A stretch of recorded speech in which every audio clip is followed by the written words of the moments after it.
बाबा ये संगम एक मिनट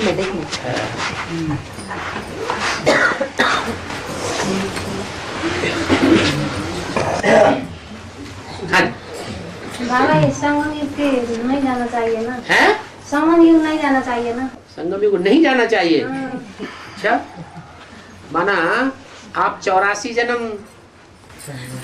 उतरती कला में जाने की दिल नहीं है बाबा। उतरती कला में जाने की दिल नहीं है, लेकिन नियम तो ऐसा ही बना हुआ है कि दुनिया की हर चीज, हर व्यक्ति 4 अवस्थाओं से पसार होता है। भक्ति भी पहले सतो प्रधान थी, बाद में सतो सामान्य रजो और तमो बन गई। ज्ञान भी पहले सतो प्रधान होता है, फिर बाद में क्या बनता है? तमो प्रधान बनता है।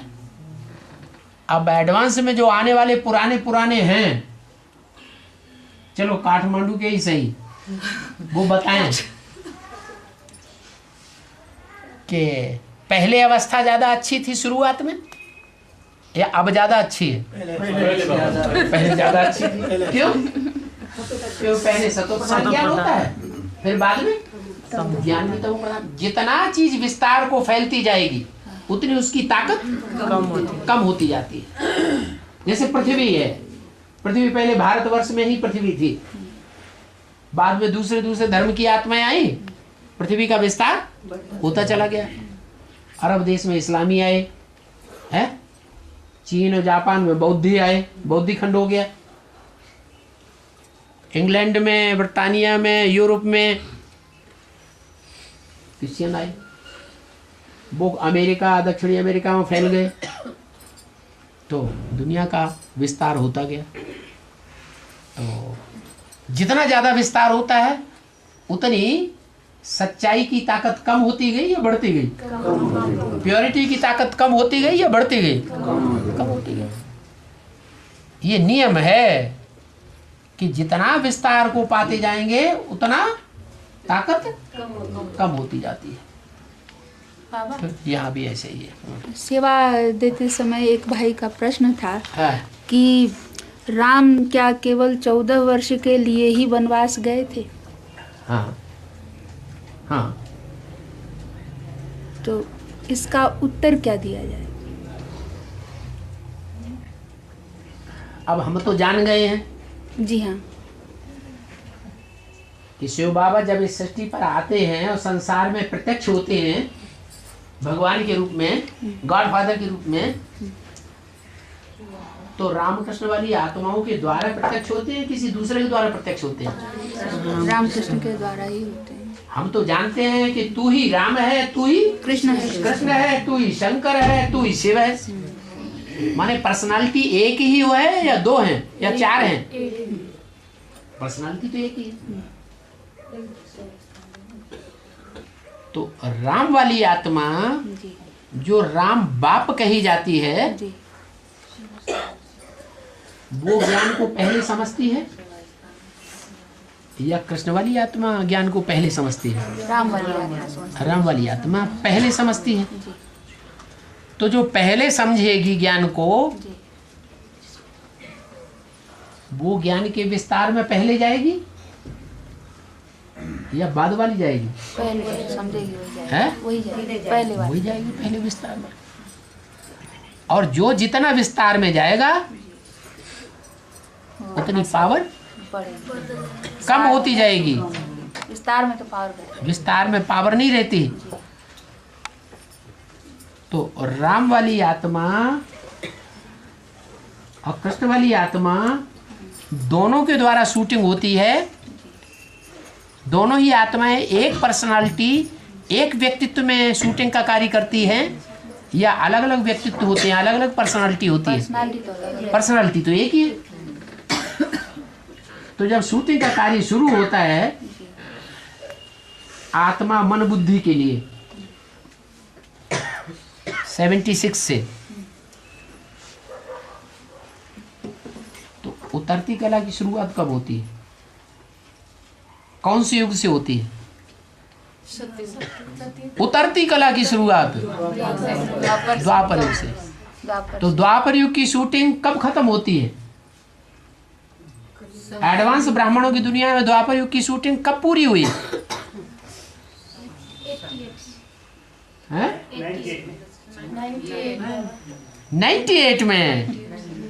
98 में राम वाली आत्मा पहले नीचे उतरेगी या कृष्ण वाली आत्मा पहले नीचे उतरेगी? अरे कांटों की जंगल की दुनिया शुरू हुई ना, दुखों की दुनिया। तो दुखों की दुनिया में पहले कौन उतरेगा? राम वाली आत्मा पहले उतरती है। इसलिए राम त्रेता वाली आत्मा के लिए 14 साल का वनवास ठोक दिया है शास्त्रों में। क्या? और कृष्ण वाली आत्मा के जो फॉलोअर्स हैं पांडव, उनके लिए 13 साल का वनवास ठोका गया। अच्छा, यानी सन 98 से ही दोनों आत्माओं के लिए वनवास है। कोई एक व्यक्तित्व है जिस व्यक्तित्व के लिए ये गायन पड़ा है कि ये 13-14 साल का वनवास नुधा हुआ है। इसलिए अव्यक्त वाणी में अव्यक्त बाप दादा ने भी बोला उसी समय, क्या 99-2000 वर्ष की वाणी में बोला, दुनिया वालों के लिए बाप दादा गुप्त हो गए और तुम बच्चों के सामने बाप दादा प्रत्यक्ष हो गए। अरे 2000 में ही ये ऐसी बात क्यों बोली? क्या इससे पहले 10-20 साल पहले ये बात नहीं थी क्या? है?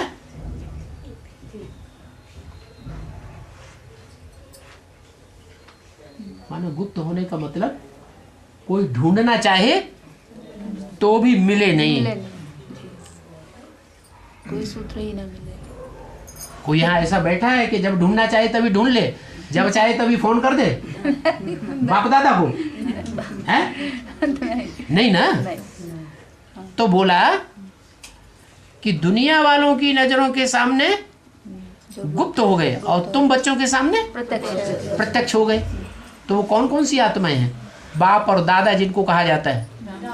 राम वाली आत्मा बाप और कृष्ण वाली आत्मा दादा। जो भी 500 करोड़ बच्चे हैं उन बच्चों में दादा है, बड़ा बच्चा है, बड़ा पत्ता है। तो दोनों में पहले कांटों के जंगल में कौन आता है? राम वाली आत्मा, और बाद में कृष्ण वाली आत्मा। इसलिए भक्ति मार्ग में 13 और 14 साल का वनवास गाया हुआ है। पांडवों के लिए जो वनवास गाया, पांडवों को 3 पैर पृथ्वी के नहीं मिले, तो ये 3 पैर पृथ्वी के एडवांस ब्राह्मणों की दुनिया में देखा जाए तो रामकृष्ण की आत्माओं को इस समय नहीं मिल रहे हैं, या और जो पांडव हैं सबको नहीं मिल रहे हैं। सब तो अपने अपने घर में आराम से बैठे हैं, पांव पसार के रोज छोते हैं प्यार से। किसी को 3 पैर पृथ्वी की कमी है? नहीं है? नहीं है बाबा, नहीं है। कोई को हो तो बताए। नहीं। क्यों? क्योंकि जो भी शुरुआत होगी वो पहले 1 से शुरुआत होगी, फिर बाद में नंबरवार बच्चों के ऊपर बीतेगी। क्या? पहले किसके ऊपर बीतेगी? पहले तो बाप दादा के ऊपर बीतेगी। तो बाप दादा के लिए ये बात पहले लागू होती है कि 3 पैर पृथ्वी के नहीं मिले, जो स्वच्छंद होकर कहीं एक जगह बैठ जाए और अपनी दुकान, अपनी बिजनेस चलाएं। कोई कहे क्यों नहीं बैठते? अरे कोई को प्रश्न पैदा हो सकता है ना, कोई मना करेगा बैठने के लिए? बैठ सकते हैं कि नहीं बैठ सकते हैं? हैं? बैठ सकते हैं। अच्छा, पांडव 13 साल के वनवास में गए, वो कहीं प्रत्यक्ष हो सकते थे? क्यों नहीं हो सकते थे? 1 साल तो गुप्त ही रहना पड़ा, क्योंकि दुर्योधन तो शासन उनके पीछे पड़े हुए थे, खोज के निकाल लेते हैं? खोज लेते। हाँ, खोज लिया ही था।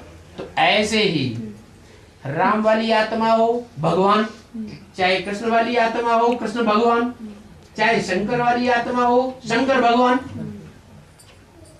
राम वाली आत्मा के लिए भी गायन है, कांटों के जंगल में घूमना पड़ा। कृष्ण वाली आत्मा के लिए भी गायन है, क्या? कंस के डर से गुप्त रहना पड़ा। गावड़े में चक्कर काटना पड़ा। दिखाते ना, कहीं गोकुल में, कहीं बरसाने में, कहीं कहाँ। और शंकर के लिए भी गायन है क्या? भस्मासुर के भागते थे, भस्मासुर के डर से सारी दुनिया में भागते भागते फिरे। अब कहीं भी उनको ठिकाना नहीं मिला। तो 5 पांडवों की जो बात आई है कि उनको 3 पैर पृथ्वी के नहीं मिले, वो शुरुआत यहाँ से होती है। कहाँ से? संगम में। जिसे कहा गया युधिष्ठिर, युद्ध में स्थिर रहने वाला। और जो भी आत्माएं हैं बच्चों के रूप में, वो सब हिल जाती है। कुछ न कुछ ज्ञान में बाप के ऊपर, ड्रामा के ऊपर अनिश्चय आ जाता है परसेंटेज में, लेकिन एक ही युद्ध में स्थिर रहने वाली आत्मा है जो आदि से अंत तक स्थिर रही, अनिश्चय पैदा नहीं होता। इसलिए पहले उसको ये परीक्षा देनी पड़े, चाहे वो 14 साल का वनवास हो और चाहे वो 13 साल का वनवास हो। कहाँ की यादगार है? संगम। 98 से लेकर के 2000 तक, और वहां से लेकर के 12-13 वर्ष और जोड़ दो। 12-13 वर्ष और, हाँ 14 वर्ष जोड़ दो 98 से। अच्छा, 98 के बाद 99, 100, 2 साल वो और 12 साल इधर। कितने साल हुए? 14 साल। और 2012 के लिए वो भक्ति मार्ग की कोई कैसेट निकल पड़ी जी, वो माया सभ्यता, मायन सभ्यता, वो भी चिल्ला रहे हैं। क्या चिल्ला रहे हैं? अब कैलेंडर ही नहीं है, कोई है? कैलेंडर ही नहीं है 13 का।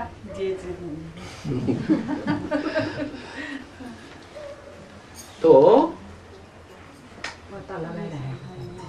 12-13 साल का वनवास है, वो कोई झूठी बात नहीं है। कहाँ की बात है? ब्राह्मणों की, संगमी की, दुनिया की एडवांस पार्टी की बात है, जो शास्त्रों में दी हुई है। और बाबा वो बेसिक वाले ब्रह्मा कुमारी हमसे क्या बोलती थी कि भगवान उस शरीर में आता है तो हमको भी इस आधार क्या है? आधार क्या है? भगवान उस शरीर में आता है तो आधार क्या है? माने आधार प्रूफ क्या है? प्रमाण क्या? उनसे कहो कि तुम पहले बताओ कि ब्रह्मा के तन में आता है तो तुम्हारे पास कोई प्रूफ है? कोई प्रूफ नहीं। लेकिन तुम तो भगवान मानते हो कि ब्रह्मा के तन में भगवान आया, तो भगवान जो बोलेगा सो झूठ बोलेगा या सच्चा बोलेगा? पत्थर की लकीर बोलेगा ना। आओ तो हम तुम्हें बताएं कि ब्रह्मा के मुख से बोली हुई कितनी वाणियों में ये बात साबित होती है कि भगवान किस तन में आएगा। एक एक वाणी का एक एक प्रूफ उनको सुनाना शुरू कर दो। आप चुप क्यों रह गए? आपको उन्हें बताना चाहिए। देखो मुरली में बोला है, ऐसे ऐसे बच्चे थे जो मम्मा बाबा को डायरेक्शन देते थे, ड्रिल कराते थे, टीचर बन करके बैठते थे। क्या वो बच्चे मम्मा बाबा से ज्यादा पावरफुल थे या कम पावरफुल थे? ज्यादा पावरफुल थे। वो ही भगवान भगवती का रूप है। फिर मुरली में बोला है, वास्तव में इन ब्रह्मा सरस्वती को मम्मा बाबा नहीं कहेंगे। आओ तो हम तुम्हारी माउंट आबू की छपी हुई मुरली में सुनाएं, दिखाएं।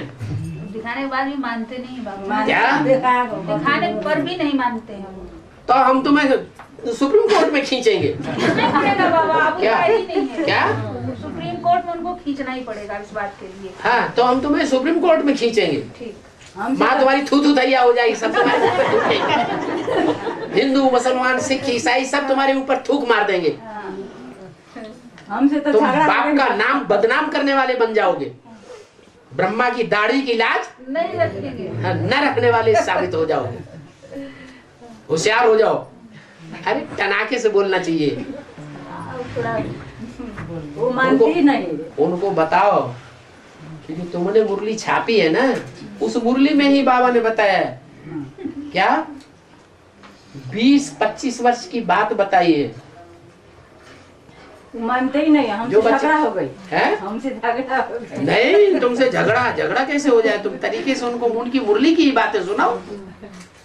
वो कहते हैं मुरली भी नहीं मानेंगे। हैं? पता नहीं कैसे ब्रह्मा कुमार कुमारी हैं कि मुरली भी नहीं मानते वो लोग, मुरली मानते? मुरली ही नहीं मानते। वो तो बता दो, तुम तो अम्मा कुमार हो, बप्पा का तुम्हें नाम नहीं मालूम, तुम बाप की बात कैसे मानोगे? अम्मा कुमार हैं? जो रंडी के बच्चे होते हैं वो अम्मा ही अम्मा चिल्लाएंगे या बाप का नाम भी बताएंगे? कैसे बताएंगे? बाप का नाम बताएंगे? नहीं बताएंगे।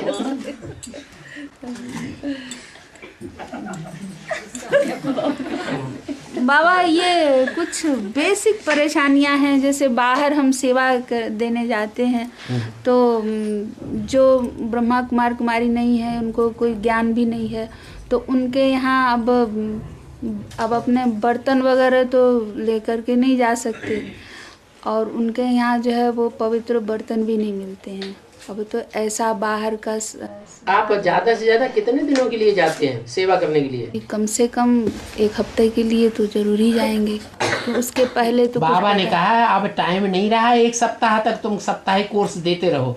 क्या जी, और तुम बच्चों को सिर्फ बाप की पहचान देनी है, ज्यादा लंबा चौड़ा चक्कर नहीं चलाना। अगर मतलब वो बाप की 7 days पहचान कोर्स नहीं त्रिमूर्ति के चित्र के ऊपर उनको सारा फोर्स दे दो, त्रिमूर्ति के चित्र पर उनको ये समझा दो ये 3 मूर्तियां वास्तव में कौन सी हैं, जिनकी यादगार 3 शरीर रूपी वस्त्र झंडे में दिखाए जाते हैं। झंडा समझा दिया जाए।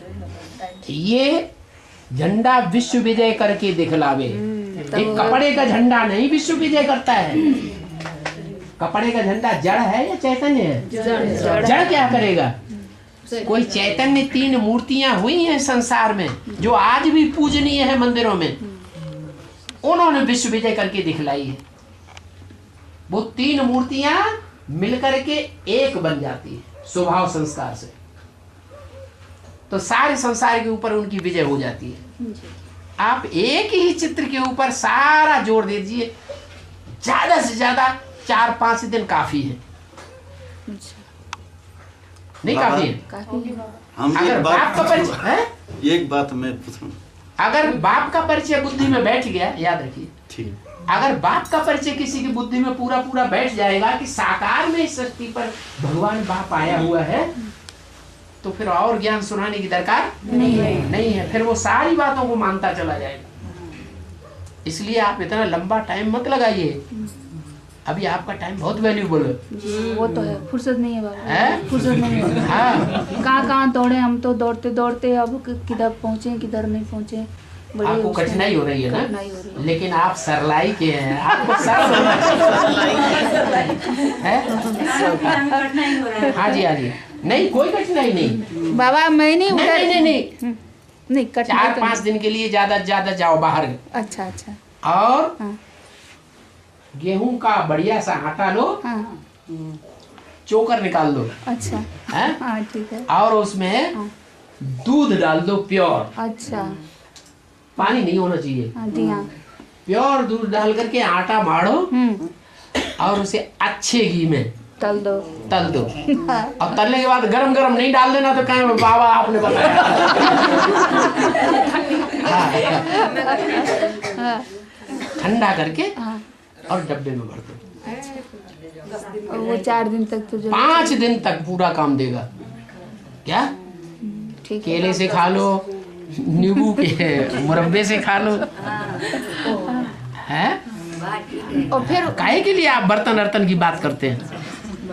नहीं ऐसा बाबा कि फिर वो ये समझते हैं कि भाई ये हम नहीं कर पाएंगे, ये हम क्या नहीं कर पाएंगे? हो गई नहीं, ये इनका नियम कानून बहुत। आप नियम कानून उन्हें क्यों बताते? बाप का परिचय दो ना। नहीं, वो हम बताते नहीं बाबा, वो हमको देखते हैं तो डर जाते हैं। वो देखते हैं तो डर जाते हैं। हम कईयों हम लौकिक जीवन में भी कानिको जो ब्राह्मण हैं। हमारे परिवार के संस्कार ही ऐसे हैं। हाँ। हम स्वयं पाकी ब्राह्मण हैं। हाँ, यहाँ ये इस तरह के ब्राह्मण यहाँ मिलते हैं बाबा, स्वयं पाकी, अपना खुद बना कर बाबा खाते ने हैं। मुरली में क्या कहा है? आप तो उन अज्ञानियों की बात की जो बेसिक में भी नहीं चले। जी हाँ, जी हाँ, उनको तो समझाना बड़ा आसान है। देखो हम स्वयं पाकी ब्राह्मण हैं, जी हाँ। ऊंचे कुल के ब्राह्मण हैं, हम अपने हाथ से खाना बनाते हैं। क्या हम दूसरों के हाथ का छुआ हुआ भोजन नहीं करते? तो मान जाएंगे आसानी से। जी। अगर ज्ञान में भी चलते हैं हाँ। तो उनको बाबा का महावाक्य बता दो, बाबा का महावाक्य है, अपने हाथ से खाना बना करके कोई खाए, फिर अवस्था देखो कितनी अच्छी रहती है। अपनी आत्मा अपने को ज्यादा प्यार करेगी कि दूसरे को ज्यादा प्यार करेगी? अपने को करेगी। अपने को सबसे ज्यादा प्यार होता है। आत्मा को सबसे जास्ती प्यार होता है अपने शरीर से। तो अपने हाथ का बनाया हुआ भोजन अपने शरीर को जितना पावरफुल बनाएगा, उतना कोई के भी हाथ का बना हुआ भोजन इतना पावरफुल मन बुद्धि को शरीर को नहीं बनाएगा। तो ये बात उनको बड़ी आसानी से बीके वालों को समझा सकते, कोई विरोध नहीं करेगा आपका।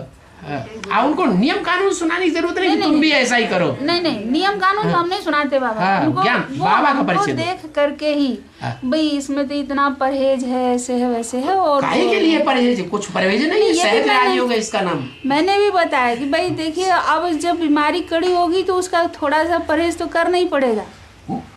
बीमारी हटाने के लिए परहेज लगा दिया।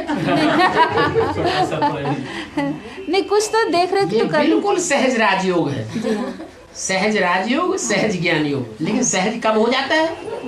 जब भगवान के ऊपर विश्वास किसी को बैठ जाए कि भगवान आया हुआ है, तो सहज से सहज। नहीं तो दुनिया में देखो भगवान नहीं है तो कठिन से कठिन है बाबा। एक भक्ति मार्ग में भी कहते हैं, मुश्किल को सहज करने वाला कौन? एक भगवान ही मुश्किल को सहज करने वाला है। बाबा विनाश के समय में एक बूंद पानी नहीं मिलेगी। विनाश के समय में एक बूंद पानी नहीं। हाँ, जिन्होंने ईश्वर की सेवा नहीं की होगी, जो ईश्वर की सेवा करने वाले बच्चे नहीं हैं, ईश्वरीय सेवा में मन नहीं लगाते हैं, आसुरी सेवा में मन लगाते हैं, उनको एक बूंद पानी की नहीं मिलेगी और रोटी के टुकड़े नहीं मिलेंगे। नोटों की गड्डियां उनकी सड़क पे पड़ी रह जाएंगी। लेकिन जो भगवान के बच्चे हैं, उनके लिए तो मुसलमानों की कुरान में भी लिखा हुआ है, भगवान के बंदे कयामत के समय में बड़े मौज में रहेंगे। बाबा ये घटना हो रही है इधर झापा साइड में, धान एकदम ही नहीं फला है, बड़ी आफत है अब यहाँ। ये तो घट रहा है अब। बाबा नेपाल की तो बात ही छोड़ दीजिए आप। हाँ। नेपाल तो वो देश है जिस नेपाल के वासियों ने नई दुनिया की पालना की है। मनुष्य के कितने जन्म होते हैं? 84 का चक्कर, ज्यादा से ज्यादा 84 जन्म होते हैं। 84 जन्मों में नई दुनिया पहले जन्म में होगी या बीच में या आखिरी में? तो 84 जन्मों से पहले जो नई दुनिया भगवान ने बनाई थी, क्या? हाँ, वही संगम युग कह लो, कलयुग का अंत और सतयुग का आदि। उस नई दुनिया में अच्छा ही अच्छा होता है सब, उससे अच्छा और कभी हो ही नहीं सकता। तो नंबर 1 नेपाली। आपकी समझ में बात आई? क्या पूछा आपने? विनाश के समय एक बूंद पानी नहीं मिलेगा तो हाँ, तो वो बात उनके लिए है जो भगवान के बच्चे भगवान का धंधा नहीं करते हैं। जो नहीं मानते, बाप का बच्चा होगा तो बाप का धंधा करेगा या दूसरों का धंधा करेगा? अरे डॉक्टर के घर में पैदा हुआ तो उसे डॉक्टर की बातें ज्यादा आएंगी या और दूसरे धंधे ज्यादा आएंगे? बिजनेसमैन के घर में बच्चा जन्म लेगा तो सारा दिन बिजनेस की बातें होती हैं। बिजनेस में होशियार होगा या दूसरे धंधे में होशियार होगा? है? तो ये बात आप अपने लिए क्यों लागू कर रहे हैं? ये तो बहुत खराब बात हो गई। ब्राह्मण परिवार की ये बात लागू बिल्कुल नहीं करिए। है, ये तो भगवान के बंदे हैं, भगवान के बच्चे हैं, उनके लिए तो ऐसी बात सोचना भी भगवान की ग्लानि करना है। भगवान अपने बच्चों को कभी भी दुख नहीं दे सकता, उनके लिए पानी भरा ही रहता है। हाँ जी, हाँ जी, हाँ जी। नहीं, ये बोला है बहुत अच्छा खाने के लिए नहीं मिलेगा, लेकिन खिचड़ी और दाल चावल जगन्नाथ का भंडारा है, उसमें कोई कमी आने वाली नहीं है। बाबा ये संगम युग जो है ना, इस संगम युग पर तो हम बाबा के पास मिलन मना रहे हैं, जो आनंद के अनुभव कर रहे हैं, वो तो उतर की कला में नहीं पाते हैं ना बाबा। क्या हमेशा करते हैं? माया पकड़ती है कि नहीं? तो बात खत्म हो गई। जब माया रावण दोनों तुमको पकड़ रहे हैं तो भगवान के आनंद की हमेशा बात कहाँ रह गई? या तो माया रावण कभी पकड़ता ही ना हो। इसलिए संगम युग छोड़कर उतरती कला में जाने की दिल नहीं। दिल किसकी होगी? जिसने अनुभव कर लिया भगवान से क्या प्राप्ति होती है, भगवान से जो खुशी मिलती है वो दुनिया में किसी से मिली, और उस खुशी का जिसने अनुभव कर लिया वो दूसरी जगह क्यों जाना चाहेगा? जाना तो नहीं चाहते, लेकिन 63 जन्मों के हिसाब किताब तो यहाँ सामने शूटिंग पीरियड में रील में आ रहे हैं कि नहीं आ रहे हैं? तो वो हमको नीचे की कला में ले जाते हैं, उसको हम कह देते हैं माया। है अपने कर्मों का ही हिसाब किताब। हमारी आत्मा के अंदर ये जो कमजोरी भरी हुई है ना, पूर्व जन्म के जो पाप कर्म किए हुए हैं ना, वो पाप कर्म उदय होते रहते हैं बीच बीच में। उन पाप कर्मों के कारण हमारी रील जो है वो कमजोरी पैदा कर देती है। ना हमने पाप किए होते और न ये कमजोरी माया हमारे सामने आती। तो हाँ काठमांडू हाँ किसका आधार पर नाम पड़ा हुआ है? यो काठे बुद्धि है काठमांडू वाले को। एक मिनट, आपको अभी बोला नेपाल। नेपाल सब नंबर 1 किस लिए नाम पड़ा? नई दुनिया की पालना करने वाले। और नई दुनिया की पालना सृष्टि के आदि में होती है या कलयुग के अंत में होती है?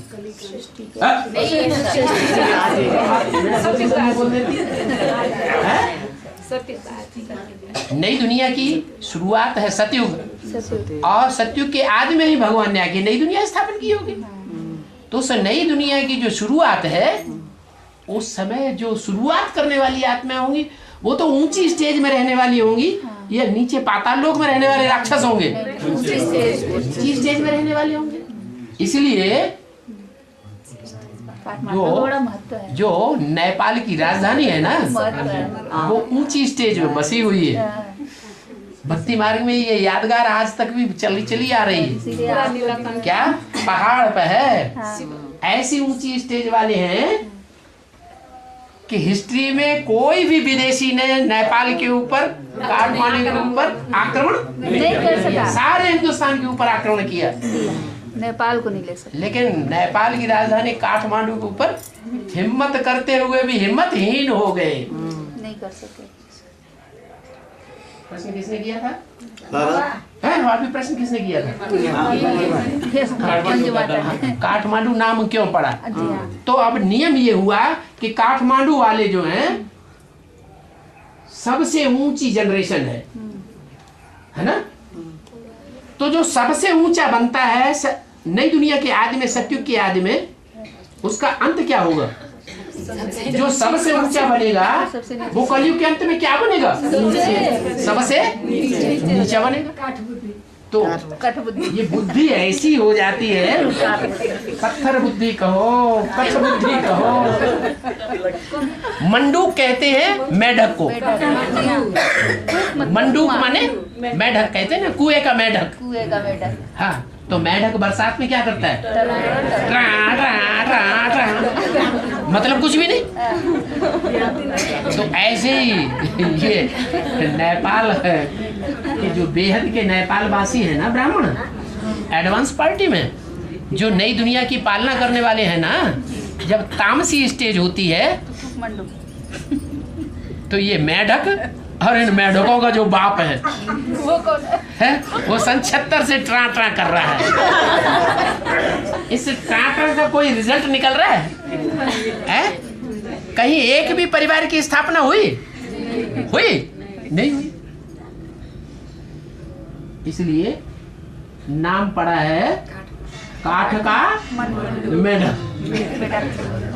बाबा एक जगह नेपाल में एक जगह है देवघाट।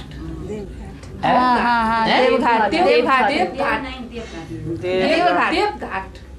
अच्छा, देवी घाट। ये नहीं देव घाट है बाबा। देवी घाट, हाँ, ये त्रिशूली नदी के पास। जी हाँ, देवी नहीं है, देव। जो नक्शों में लिखा है जी, वो देवी घाट लिखा है। अच्छा। लेकिन उसको देव घाट भी कहते हैं। देव घाट ही कहते हैं। कोई भाई आया देव घाट का यहाँ? नहीं आया। नहीं आया। नहीं, उससे हाँ, तो वो भाई ने निमंत्रण दिया कि हमारे यहाँ आकर के मिनी मधुबन खुल जाना चाहिए। अच्छा नहीं, अच्छा जो उसको आसपास एक नारायणगढ़, नारायणगढ़, हाँ जी, एक है रामनगर, रामनगर, एक भरतपुर, ये नजीक नजीक यो हाँ। चार आसपास ये 4 यादगार हैं। 4 यादगार है। हाँ। इसका तो यादगार देवघाट का मतलब ऐसा घाट पे जाकर के लोग कपड़े धोते हैं, घाट पे जाके स्नान करते हैं। तो ये ज्ञान का स्नान है। क्या? इस ज्ञान स्नान से आत्मा का मैल तो साफ होता ही है। जब मन बुद्धि रूपी आत्मा जो बीज है उसका मैल साफ हो जाता है तो बीज सुधर जाता है, तो उसका ये शरीर भी सुधर जाएगा, वृक्ष भी सुधर जाएगा। तो ये घाट है, घाट का नाम है देवघाट। किसका घाट? जो देवता बनने वाली आत्माएं हैं उनका घाट है। क्या? और वहाँ पास में ही त्रिशूली नदी बहती है।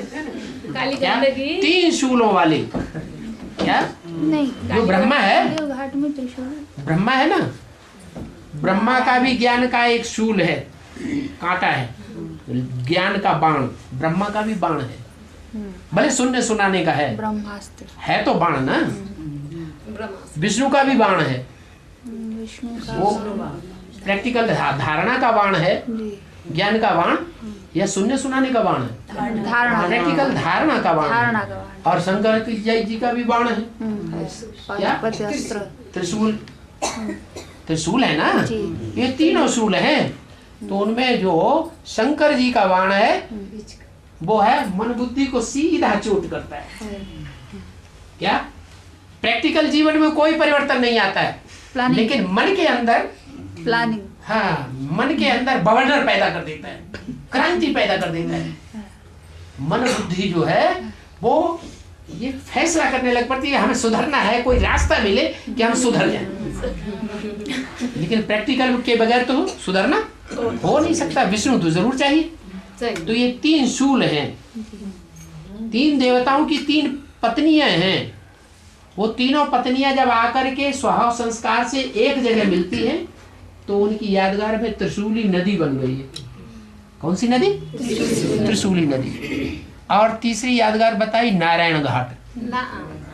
बाबा ने मुरली में बोला कि बच्चे अगर बाबा को सहज रूप में याद करना है तो उसका एक ही तरीका है, तुम नारायण को याद करो। क्या? क्योंकि जिसको याद करेंगे वैसे ही बनेंगे। डकैत को याद करेंगे तो क्या बनेंगे? डकैत बनेंगे। पत्थर को याद करते रहे 63 जन्म, पत्थर बुद्धि बन गए। जैसे को याद करेंगे वैसे ही बनेंगे, ये नियम है। तो क्या करो? किसको याद करो? नारायण को याद करो। नारायण एक ऐसा देवता हुआ है जिसकी दुनिया में कोई ग्लानि नहीं हुई। शंकर जी की ग्लानि, राम की ग्लानि, कृष्ण की ग्लानि, गणेश की ग्लानि, कार्तिकेय की ग्लानि, हनुमान की ग्लानि, सब देवताओं की ग्लानि 33 करोड़ की, लेकिन एक देवता की कोई दुनिया में ग्लानि नहीं, शास्त्रों में भी कोई ग्लानि नहीं। इससे बढ़कर के ऊंचा पद क्या होगा? इससे बढ़कर के अच्छे कर्म करने वाला कौन होगा? कोई नहीं। तो नारायण जो है वो हमारे जीवन का लक्ष्य हो गया। गीता में भी क्या लक्ष्य बताया? नर से नारायण बनना। नारायण को याद किया तो क्या बन जाएंगे? लेकिन पहचान के याद करना है या बिना पहचाने? पहले पहचान ले अच्छी तरह से। कितनी बड़ी सृष्टि में 500-700 करोड़ मनुष्यों की सृष्टि में नारायण बनने वाली आत्मा कौन सी साबित होती है? साबित हमें करके बताओ। क्या? ऐसे नहीं ये ब्रह्मा बाबा है, ये कृष्ण बनेंगे, इन्हें में भगवान आता है। अरे प्रैक्टिकल प्रूफ तो बताओ पहले। कोई बताएगा कि ब्रह्मा के अंदर शिव बाबा आता है? इसका कोई प्रूफ है? ब्रह्मा का व्यक्तित्व वाली आत्मा कृष्ण बनेगी सतयुग में, इसका कोई प्रूफ है? ऐसे नहीं मानेंगे। कैसे मानना है? कि हमें प्रूफ सहित बताओ, जो प्रूफ माना जा सके। बिना प्रूफ और प्रमाण के बुद्धिमान लोग मानने के लिए तैयार नहीं होते। और बुद्धिमानों की बुद्धि है भगवान। भगवान से भी बड़ी कोई बुद्धि होती है कि माथा ठोक रहे। बात बुद्धि में नहीं समा रही है क्या? नहीं उसके भरना चाहते हैं बाबा। ठोक ठोक के भर रहे। अच्छा जब मुरली में आया है हाँ। कि मैं बहुत जन्मों के अंत के भी अंत में प्रवेश करता हूँ, तो ये जगदम्बा पर भी लागू होगा क्या? जगदम्बा में प्रवेश करता है क्या? आदि में हुआ ना। जगदम्बा में जो प्रवेश करता है वो कारण क्या है? बहुत जन्मों के अंत में प्रवेश करता हूँ, तो जगदम्बा में प्रवेश करने किस लिए प्रवेश करता है? भगवान के प्रवेश करने का, आने का कुछ उद्देश्य होगा। क्या उद्देश्य है? भक्ति का फाउंडेशन। तो जगदम्बा की बात ही नहीं। सुनने सुनाने का मन। भारतवर्ष में कभी किसी ने सुना कि भगवान स्त्री चोले में आया? है? नहीं सुना। अगर चलो किसी ने सुना भी हो कि भगवान स्त्री के रूप में आया, तो अगर स्त्री के रूप में आएगा तो सब भगवान के साथ चिपकना चाहेंगे। वही बात है। सब भगवान के नजदीक जाना चाहेंगे ना। तो स्त्री की हालत खराब हो जाएगी, अच्छी हो जाएगी? खराब हो जाएगी। इसलिए स्त्री चोला तो कलयुग के अंत में अबला गाया हुआ है। क्या? अबला को सबला बनाता है, लेकिन अबला तन में प्रवेश नहीं करता है। वो सबल में प्रवेश करता है। भले देखने में लुंजम पुंजम वो साधारण हो, लेकिन पुरुष जितने हैं वो सब प्रबल हैं स्त्रियों के मुकाबले। तन से भी प्रबल, मन से भी प्रबल, एक बात धन से भी प्रबल। हाँ जी। ये विनाश काल बहुत आने टाइम में बच्चे, विनाश काल आने टाइम में तो बच्चे बहुत घबरा जाएगा। हाँ, घबरा जाएगा। बैठने का जिन्होंने ये पक्का निश्चय कर लिया कि हमारी रक्षा के लिए भगवान बाप आया, बाप, हाँ, तो वो घबरा जाएंगे। बाबा को याद प्यार से था, हमें 36 साल तक बच जाएगी कि नहीं बच जाएगा? 36 साल तक बच जाएगी कि नहीं जाएगा? हम देखेगा कि नहीं देखेगा? विनाश काल तक में हम बच जाए कि नहीं बच जाएगा? हम माने कौन? नहीं, बाबा ने तो याद प्यार से हम माने कौन? हम माने कौन? कौन किसके बच्चे? शिव है, भगवान शिव है। अपनी बात कर रहे हैं। आप बचेंगे या नहीं? आप आत्मा है या शरीर? आत्मा है। आत्मा बचती है या खत्म हो जाती है? आत्मा तक खत्म नहीं हो जाएगी। क्यों प्रश्न कर रहे हैं? जिन्ना से देख जाएगा कि नहीं जाएगा? जिन्ना से, ये कौन सा है? शरीर विनाश काल देखेगा कि नहीं देखेगा? शरीर से। भगवान बाप बन के आता है, भगवान टीचर बन के आता है। भगवान दुनिया का सबसे बड़े से बड़ा टीचर है ना, सुप्रीम टीचर है ना। तो दुनिया का कोई टीचर ऐसे कहता है कि आओ हम तुम्हें पढ़ाई पढ़ाएं, डॉक्टरी की, इंजीनियरिंग की पढ़ाई पढ़ाएं, अगले जन्म में इंजीनियर बन जाना, अगला शरीर लेकर के तुम डॉक्टर बन जाना। तो कोई पढ़ेगा नहीं। आप क्या मतलब मूर्खता की बातें कर रहे हैं? कोई मूर्ख बात बताएगा कि नहीं?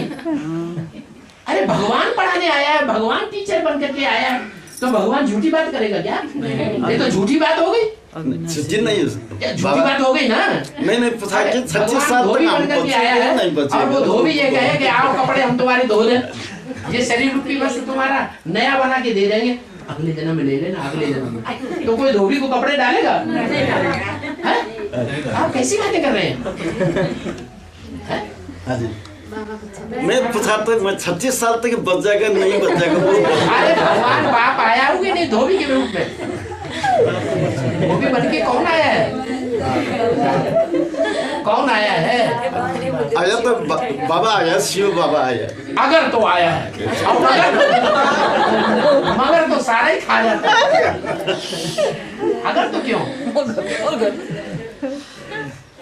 निश्चय बुद्धि विजयती, अनिश्चय बुद्धि विनश्यति। मगर पैदा हुआ, फैलाया मुंह और सब हप कर जाएगा। मगर नहीं पैदा करना कभी भी। ईश्वरीय ज्ञान में कभी अगर मगर किंतु परंतु नहीं करना चाहिए।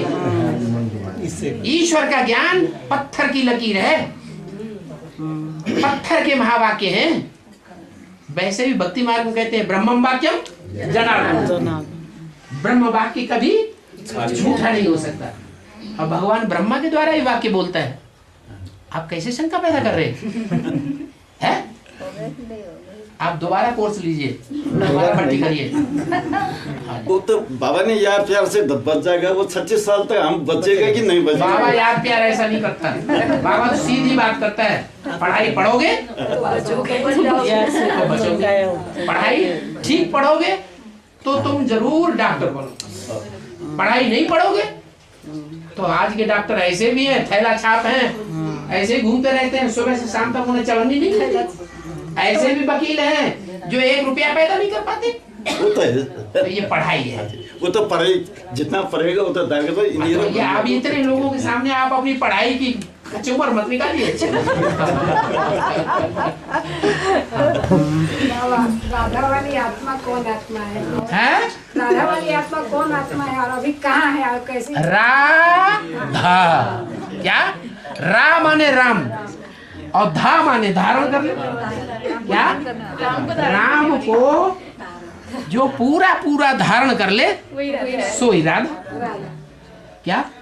राधा कहो सीता कहो वो एक ही है अव्वल नंबर। क्या? सीता ने क्या किया था? धनुष को अपने बाएं हाथ में उठा लिया और दाएं हाथ से सफाई कर दी, धारण कर लिया ना। धनुष माने पुरुषार्थ रूपी धनुष को एक सीता नहीं धारण कर पाया और रावण तो उसको हिला भी नहीं पाया। जैसे अंगद के पांव को रावण नहीं हिला सका, ऐसे ही सीता का मिसाल है, राधा का भी मिसाल है। राधा का नाम ही इसलिए पड़ता है जिसने राम को अर्थात राम के मुख से निकली हुई वाणी को पूरा पूरा धारण कर लिया अपने जीवन में, वो राधा है। और वो राधा एक ही होती है। क्या? पटरानियां अनेक हो सकती हैं लेकिन महारानी एक है। राधा एक ही होती है। किस कारण से? कि पूरी पूरी धारणा करती है ज्ञान की, पवित्रता की 100% अगर धारणा करने वाली कोई आत्मा है तो कौन है? राम नहीं है। कौन है? गृहस्थ में रहते हुए शादीशुदा होते हुए भी इतना बड़ा तपस्या। गृहस्थियों के लिए ये ज्ञान है कि सन्यासियों के लिए ज्ञान है? ये ब्रह्मा कुमारियां जो हैं वो सन्यासी हैं या गृहस्थी हैं? सन्यासी हैं। तो जब तक सन्यासी हैं तब तक उनको ज्ञान नहीं। ये फलीभूत होने वाला नहीं है। पहले क्या बने? पहले स्वीकार करें कि मैं जन्म जन्मांतर किस आत्मा की पत्नी बनने वाली हूं। इस जन्म में मैं किस आत्मा की चिरसंगिनी हूं। मैं नारी रूप हूं तो नारी से मैं लक्ष्मी बनने वाली हूं, तो लक्ष्मी को अपने नारायण का ज्ञान होना चाहिए। अगर नहीं है ज्ञान तो लक्ष्मी बक्ष्मी कुछ नहीं, प्रवृत्ति मार्ग नहीं है, जरूर तो लक्ष्मी का ज्ञान सन्यासियों के प्रभाव में है। बाबा तो आपने एडवांस कोर्स ले लिया, भट्टी कर ली, लेकिन आपने 3 मूर्तियों का ज्ञान ही नहीं लिया, तो क्यों पूछ रहे हैं राधा कौन है? बाबा हाँ। जैसे राधा मतलब लक्ष्मी को नारायण का ज्ञान होना चाहिए, तो नारायण को भी तो लक्ष्मी की पहचान होनी चाहिए, उसको भी तो उसकी जानकारी ज्ञान होनी। एक और नई बात है, एक और सन 76 जब शुरू हुआ जी, तो सन 76 में बाप की प्रत्यक्षता हुई या नहीं हुई है? एडवांस पार्टी के सामने बाप की प्रत्यक्षता हुई ना। और जो बाप की प्रत्यक्षता हुई उस समय से 10 साल पहले मुरली में घोषणा की गई, 10 वर्ष के अंदर लक्ष्मी नारायण का राज्य आ जाएगा और पुरानी दुनिया विनाश हो जाएगी। लक्ष्मी नारायण का जन्म हो जाएगा। बोला ना, बोला। लक्ष्मी नारायण का जन्म कब हुआ? आज से 10 वर्ष कम 5000 वर्ष। तो कौन सा सन आया? 76 आया। तो लक्ष्मी का जन्म सन 76 में हो गया कि नहीं? नहीं नारायण आप कोर्स देने जाते हैं, आप लक्ष्मी नारायण का परिचय ही नहीं देंगे। नहीं बाबा, वो बात लक्ष्मी बनने वाला कौन है? नहीं नारायण बनने वाला कौन है? नारायण को लक्ष्मी की पहचान होनी चाहिए ना, जैसे जो खुद नारायण के मुख से भगवान आकर के पहचान देता है कि लक्ष्मी नारायण का प्रत्यक्षता रूपी जन्म कौन से सन से होता है? 76 से उनका प्रत्यक्षता रूपी जन्म होता है। उससे पहले किसी को मालूम ही नहीं था लक्ष्मी कौन बनने वाला है, नारायण कौन बनने वाला है। तो नारायण जिसके मुख से लक्ष्मी का पार्ट खुलता है, उसी के लिए आप प्रश्न पैदा कर रहे हैं कि नारायण लक्ष्मी को पहचानता है या नहीं पहचानता है।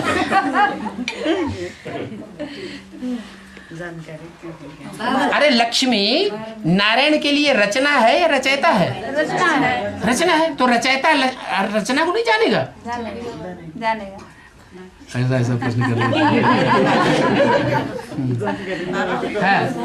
एक बेसिक ने एक बेसिक को आत्मा ने बेसिक आत्मा ने वो 15-16 साल तक बेसिक में चल रहा है। उसने हमारा एडवांस को कोई आत्मा से आकर सीडी मारने के लिए आ रहा है। सीडी हमारा VCD दिया बेसिक वाले ने मांग रहा है, लेने के लिए आ रहा है, मांग रहा है। हाँ तो दो बता दिया है कि जो जनरल सीडीज है पहले तो उसको बेसिक पर आधारित लेकर चला गए, फिर भी जो भी नया है, कोर्स नहीं लेना चाहता है, भट्टी नहीं करना चाहता है या फर्रुखाबाद नहीं जाना चाहता है, तो समझ लो वो तो अभी भगवान का बच्चा नहीं बना। नहीं है। बच्चा बनेगा तो बाप के घर में पैदा होगा कि नहीं जा? बिना बाप के घर में पैदा हुआ कोई बच्चा हो जाता है? कोई भी आत्मा किसी बाप के घर में जन्म लेगी तभी तो बच्चा कही जाएगी। तो बच्चा पैदा हो ना और वो अपने को बच्चा कही, ये तो बात संभव ही नहीं है। बच्चा तो है नहीं भगवान का। तो उसे जनरल सीढ़ियां हैं 20-25 जनरल ज्ञान की, वो उनको देते जाओ। क्या? जब तक वो भट्टी न करे और निश्चय पत्र लिख करके न देवे क्या कि भगवान आया हुआ है, कहाँ आया हुआ है, कैसे कार्य कर रहा है, क्या एड्रेस है, सारा डिटेल लिख करके न दे, पूरा निश्चय पत्र लिख करके न दे, तब तक कभी विश्वास नहीं करना चाहिए कि इसने भगवान बाप को पहचान लिया। इसलिए जनरल सीढ़ी के अलावा और कोई सीढ़ी नहीं देना। वो सीढ़ियां बार बार दो।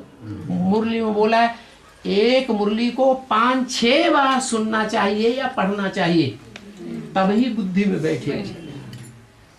तो कहेगा अरे आपने जो सीढ़ियां दी वो हमने सारी सुन ली, अरे अब फिर सुनो। 5-6 बार वो ही देते रहो। और बाबा वो कहती है, वो ब्रह्म कुमार कुमारियाँ कहती है। अरे ब्रह्मा कुमार कुमारियों की बात छोड़ो। वो कहती है हमारे मुरली चुरा कर ले जाती है, हमारी मुरली चुरा कर ले जाती है, वो बोलती है। हमारी? हाँ। माने तुम्हारी मुरली है या तुम्हारे लौकिक बाप की मुरली है? पूछो तो उनसे। अरे मुरली किसकी है? भगवान की मुरली है या तुम्हारे लौकिक बाप और तुम्हारी मुरली है? उनसे पूछते नहीं तुम? पूछे तो उन्हें किसकी बताई? अलौकिक बाप की बताई या अपनी बताई? वो बोलती हमारी मुरली चुरा कर ले। तुम्हारी मुरली है या भगवान की मुरली है या तुम्हारे लौकिक बाप की मुरली है? किसकी है? अरे मुरली वास्तव में किसकी है? भगवान। तो भगवान सबका है। चोरों का भगवान है कि नहीं है? चोरों का भी भगवान है। तो ऐसे क्यों कहते हो हमारी मुरली चुरा ली? तुम्हारी मुरली है कहाँ? तुम तो झूठी हो, चोरी डकैती करने वाली हो। बोलता हूँ। हाँ, तुम सच्ची होती तो कभी कहती ही नहीं मेरी हमारी मुरली। अरे भगवान बाप आए और भगवान की वाणी को कोई कहे हमने सुनाई, हमारी मुरली है, तो शिवो हम हो गया कि नहीं? शिवो हम किसे कहेंगे? जो भगवान की वाणी को कहे हमने ज्ञान सुनाया, हमारी मुरली है, हमारे मुख से निकली है, तो भगवान हुआ ना। शिवो हम हो गया कि नहीं? हाँ 10 बज गए, उठ के भाग जाओ।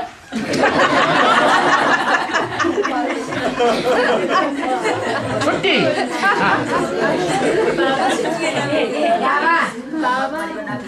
नहीं, माता जी ये कह रही है 10 बज गए, जो बंधन में होने वाली आत्माएं हैं वो अलर्ट हो जाएं, वो अपना मतलब शिकायत न पैदा होने दें, निकल जाएं, याद दिला रही है। ठीक है बाबा, हाँ? ये सीढ़ी के चित्र में हाँ। जो भारत का नक्शा दिखाया है, इसमें पाकिस्तान भी साथ में जुड़ा हुआ है। हाँ? तो पर ये चित्र जब बने थे तब तो पाकिस्तान अलग हो चुका था ना।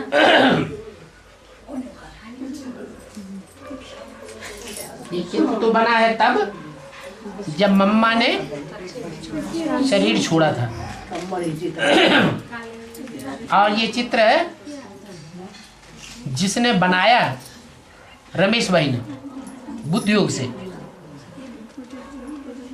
वो वास्तव में रमेश भाई ने नहीं बनाया, बनवाने वाले ने बनवाया और बनाने वाले ने बाप की याद में बनाया। इसलिए उसमें सच्चाई रखी गई है।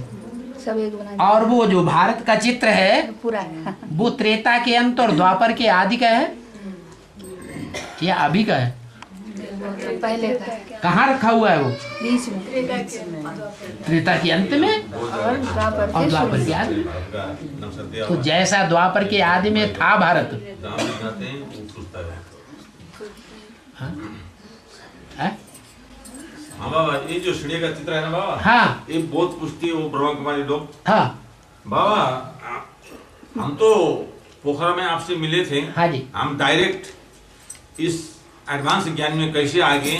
आपने बोले थे बाबा तो नहीं हो ऐसे डायरेक्ट, तो अभी तो कोई नहीं बच्चे नहीं आया है, तुम कैसे आ गया हो? अब भारत के चित्र की बात करिए, शार्ट में करिए। तो बाबा हम आगे हैं, लेकिन बाबा हमको इस जो हमको जिसने क्लास कराया वो 30 साल तक बेसिक में थे। हाँ। यहाँ पर प्रेजेंट है। हाँ। तो देखिए बाबा, उनको सब मालूम है कि ये ब्रह्मा कुमारी, ये जो ब्रह्मा बाबा, ये ब्रह्मा बाबा को तो पहचान दे दिया इनने। हाँ। उसका बाद वो दीदी दादी का कुछ पता नहीं बाबा, हमको थोड़ा असुविधा हमको महसूस हो रहा है। सब जानते हैं जो बेसिक से आया हुआ है, हमको कुछ पता ही नहीं है। तब बाबा जहाँ भी हम जाते हैं, थोड़ा जो ब्रह्मा कुमारी लोग वहाँ पर जाते हैं, तो ऐसा बात है, थोड़ा ज्ञान का शोक बाबा का संदेश देने जाते हैं। तो ये हमको चित्र जो है ना, इसलिए का चित्र में भारत का नक्शा दिया हुआ है। ये हमने बहुत जगह पूछा सर, हमने बता भी दिया उन लोग को। हाँ, वो लोग बता भी दिया हम लोग को, जैसा भी हो हमने एकदम बता दिया हम लोग को क्लियर। तो यही पूछ रहे हैं कि बाबा हमको थोड़ा ये बेसिक को ज्ञान हमको कुछ भी नहीं है। बेसिक का ज्ञान? बेसिक का हम तो सर बेसिक में था नहीं ना, तो हम तो डायरेक्ट आ गए बाबा। यही पूछ डायरेक्ट आया। ठीक है, बेसिक का नहीं। हाँ, बेसिक ज्ञान नहीं है। नहीं, बात ये चल रही थी कि भारत का जो चित्र दिया हुआ है, सीढ़ी के चित्र में द्वापर के अंत और द्वापर के आदि में और त्रेता के अंत में ये इस तरह का पाकिस्तान के सहित ये भारत का नक्शा तो क्यों बना दिया? तो ये उस समय ही बताया गया है कि जिस समय द्वापर शुरू हुआ उस समय भारत के आसपास के जितने भी देश हैं, चाहे नेपाल हो, चाहे भूटान हो, चाहे बर्मा हो, चाहे मलाया हो, ये जितने भी देश हैं, पाकिस्तान, पूर्वी पाकिस्तान, पश्चिमी पाकिस्तान, अफगानिस्तान तक भी, बड़ा पंडित लोग, ये सब भारत के अंदर ही था। भारत खंडित नहीं था, भारत उस समय अखंड था, जम्बू द्वीप। हाँ, तो वो नक्शा दिया गया है, इसमें प्रश्न तो पैदा होने की सवाल ही नहीं। अगर वो ही नक्शा कलयुग के अंत में दिया जाए तो खंडित दिया जाएगा। अब तो वर्तमान दादा, शंकर के चित्र में आधा पुरुष का, शंकर का आधा स्त्री का अंग है, वो क्या है? वो क्या चीज है? वास्तव में स्त्री का जो चोला दिखाया गया है वो माँ का प्रतीक है, और जो पुरुष का चोला दिखाया है वो बाप का प्रतीक है ना? एक ही चित्र में। हाँ, एक ही चित्र में माँ और बाप दोनों दिखाए गए हैं, है ना? वास्तव में माँ अलग होना चाहिए और बाप अलग होना चाहिए। ये कोई ये जो क्या नाम है, एक महाभारत में वो राक्षस दिखाया गया है, कौन? आधा आधा हो जाता था, जरासंधी। ये कोई जरासंधी का चित्र तो है नहीं है? ये तो माँ होगी तो पूरी होगी और बाप होगा पूरा हो तो पूरा ही होगा। तो वास्तव में इस समय की यादगार है। और भैया भगवान बाप इस सृष्टि पर आते हैं तो जगदम्बा का भी पार्ट चलता है और जगदम्बा के साथ जगत पिता का भी एडवांस पार्टी में पार्ट चलता है। प्रैक्टिकल में जगदम्बा भी अलग है और जगत पिता भी अलग है, लेकिन फिर बाद में क्या होता है, जगदम्बा छुप जाती है। बाबा रामायण में लिखा है, इनकी बात तो पूरी होने दो, थोड़ा सा धीरज धरो।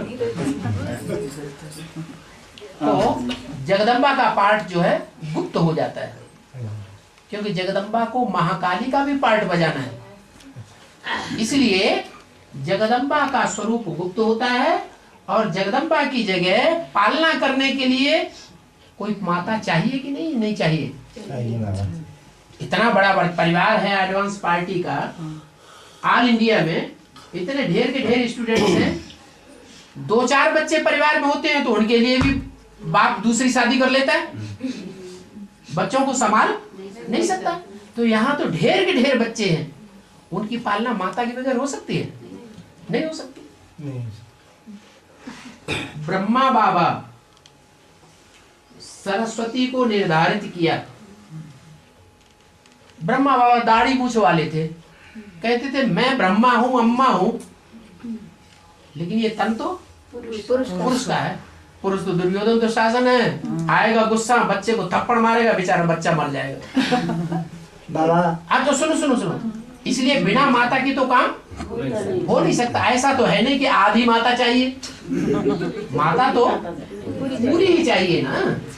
तो जगदम्बा चली गई, तो जगदम्बा के चले जाने के बाद जो माता के रूप में पार्ट बजाने वाली माता निमित्त बनती है, वो गुप्त पार्ट है, और वो गुप्त पार्ट आधा साझा करता है।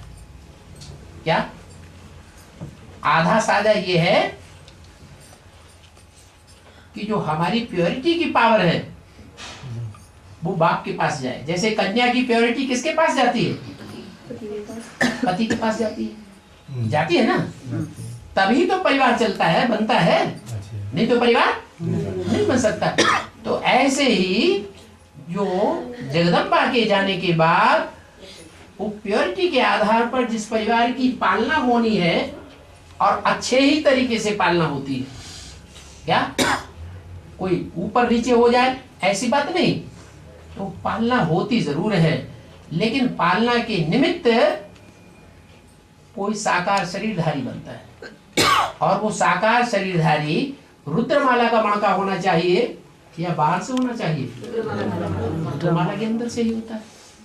इसलिए जो अष्टदेव हैं, उन अष्टदेवों में से एक देवता है दूसरे नंबर का, बाबा जो निमित्त बनता है, धीरे से, जो निमित्त बनता है, और उसमें ब्रह्मा की सोल, सरस्वती की सोल प्रवेश करके टाइम टू टाइम अपना पार्ट बजाती है प्योरिटी का। वो प्योरिटी की पावर से सारे परिवार की पालना होती है। सारे परिवार में मुख्य ग्रुप कौन सा है? हैं तो 9 प्रकार के ग्रुप ब्राह्मणों के, लेकिन मुख्य ग्रुप कौन सा है? सूर्यवंशी। अगर सूर्यवंशी बड़े भाइयों की पालना हो जाए तो बड़े भाई जो हैं एक तरह से मॉनिटर हो गए, वो दूसरे बच्चों को देख रेख कर सकते हैं कि नहीं कर सकते हैं? कर सकते हैं, पालना कर सकते हैं। इसलिए वो एडवांस पार्टी का दूसरा मणका, रुद्रमाला का दूसरा मणका, अष्टदेवों में से दूसरा नंबर, जिसे काशी नगरी कहा जाता है, वो शंकर जी को अति प्रिय है। क्या? पार्वती उतनी प्रिय नहीं है, काशी नगरी अति प्रिय है। वो काशी नगरी के द्वारा उन्होंने सृष्टि के आदि में एडवांस पार्टी की पालना की है, नेपाल वासियों की। इसलिए अर्धनारीश्वर का रूप प्रसिद्ध है। वो इन आंखों से देखने में नहीं आएगी माता। क्या? काशी वो गुप्त पार्ट है, गुप्त रूप में फाउंडेशन लग रहा है नई दुनिया का। मकान बनता है नेपाल की पालना तो चारों तरफ कागज से, कपड़े से ढक देते हैं कि नहीं? आजकल ढकते हैं, पहले नहीं ढकते थे। ये कहाँ की परंपरा है? अब भगवान नई सृष्टि की परंपरा डाल रहा है, तो नई सृष्टि का जो फाउंडेशन डल रहा है उसमें माँ कौन है ये पता नहीं लगता है, लेकिन वास्तव में वो आधे शरीर के रूप में सहयोगी है और बाप की ही सहयोगी है। इसलिए माता पिता का कंबाइंड रूप दिखाया गया, उसको कहा गया बाप दादा। बाप तो राम बाप है ही, लेकिन कृष्ण वाली आत्मा चंद्रमा के रूप में अभी भी कोई नारी चोले के द्वारा पूरे परिवार की पालना करने के निमित्त है। प्रत्यक्ष रूप में नहीं देखने में आता है कि सारे की पालना कर रही है, सभी प्रकार के सब धर्मों की, बीजों की नहीं, सिर्फ सूर्यवंशियों की स्पेशल पालना करती है। सूर्यवंशी आत्माओं को विश्वास भी है, निश्चय भी है और वो मानते भी हैं, और वो सूर्यवंशियों के द्वारा सारा परिवार पालन होता है, पोषण होता है। इसलिए अर्धनारीश्वर का रूप प्रसिद्ध है।